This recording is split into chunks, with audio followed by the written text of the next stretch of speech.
Assalamualaikum warahmatullahi wabarakatuh.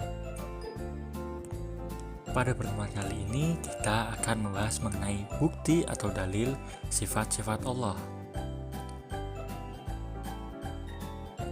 Sebelum kita melanjutkan materi, kita akan mereview materi. Sebelumnya saya pernah bertanya mengapa kita perlu mengetahui sifat-sifat Allah.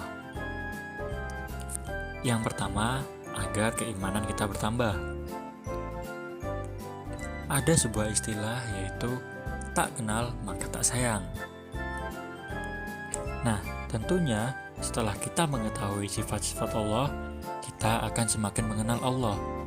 Dengan mengenal Allah lebih baik, tentunya akan timbullah rasa sayang tersebut.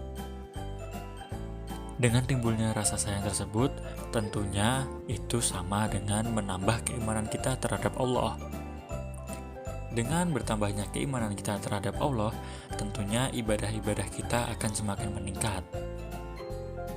Kemudian yang kedua yaitu tentunya mengetahui perbedaan zat Allah dengan makhluknya.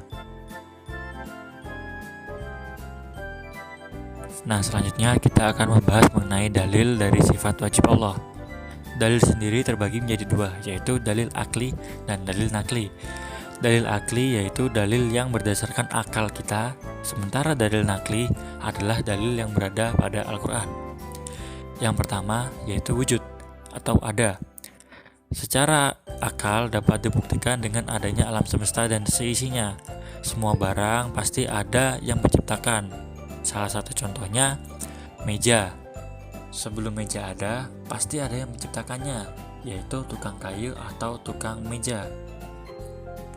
Begitupun alam semesta, tentunya ada yang menciptakan, yaitu Allah Subhanahu wa Ta'ala. Pada Al-Quran sudah dijelaskan juga dalam surat Al-Imran ayat 2. Kemudian yang selanjutnya yaitu adalah kidam. Secara akal sehat mengatakan bahwa tukang kayu ada terlebih dahulu sebelum meja itu dibuat. Begitu pula Allah yang menciptakan alam semesta, seharusnya ada terlebih dahulu ketimbang alam semestanya. Dalam Al-Quran juga sudah dijelaskan dalam surat Al-Hadid ayat 3. Kemudian yang ketiga yaitu adalah baqo, yaitu kekal. Semua makhluk Allah itu pasti akan musnah, sedangkan Allah sendiri sebagai menciptanya pasti tidak akan rusak dan akan kekal selamanya. Hal itu juga dijelaskan dalam surat Ar-Rahman ayat 26-27. Kemudian yang keempat yaitu mukhalafatu lil hawadisi, berbeda dengan makhluknya. Secara akal, kita sebagai manusia yang makhluk paling sempurna memiliki perbedaan dengan makhluk-makhluk lainnya. Apalagi Allah yang menciptakan kita. Tentunya Allah memiliki perbedaan yang sangat jauh lebih sempurna daripada makhluk-makhluknya.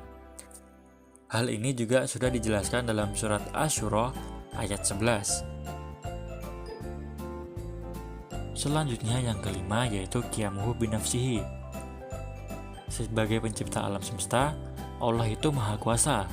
Dia tidak perlu kekuatan atau bantuan dari lainnya, karena Allah mempunyai kekuatan yang maha besar. Hal ini juga dijelaskan dalam surat Al-Ankabut ayat 6. Selanjutnya wahdaniyah, yaitu esa. Manusia itu dituntut untuk mempercayai bahwa Allah itu esa.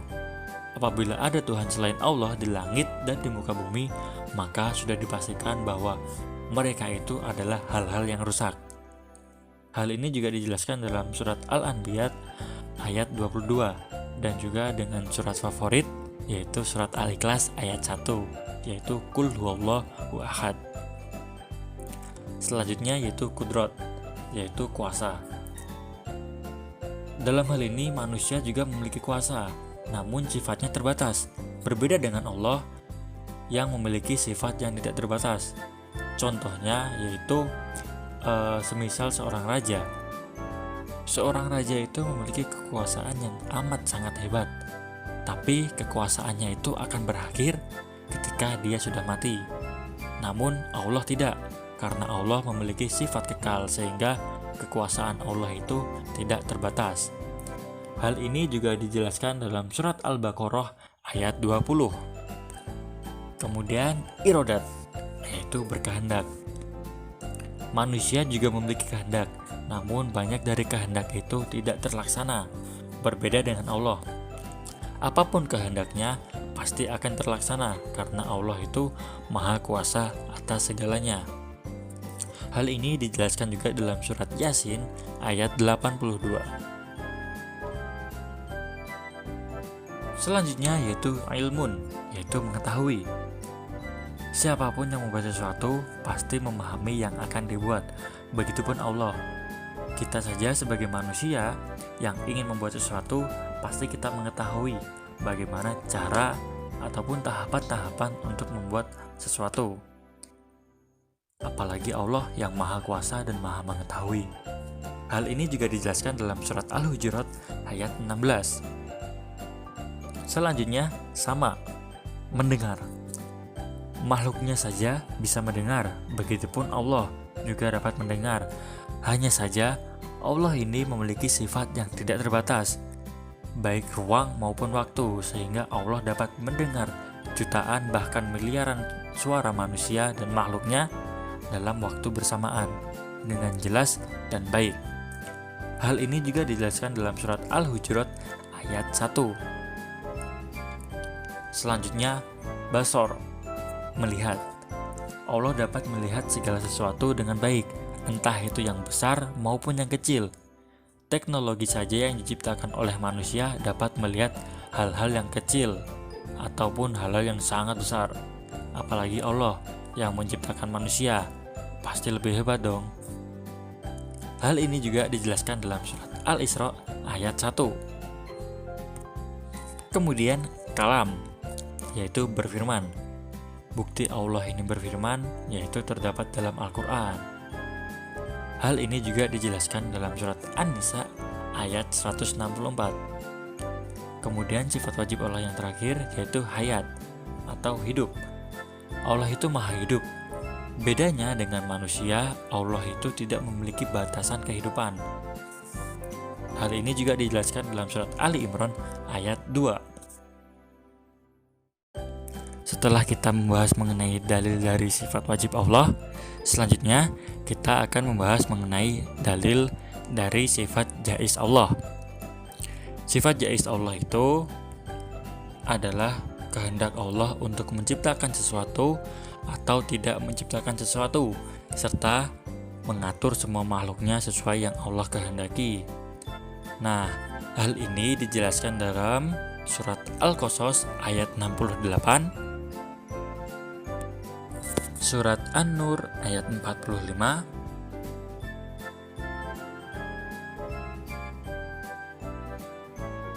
dan surat Al-Imran ayat 26.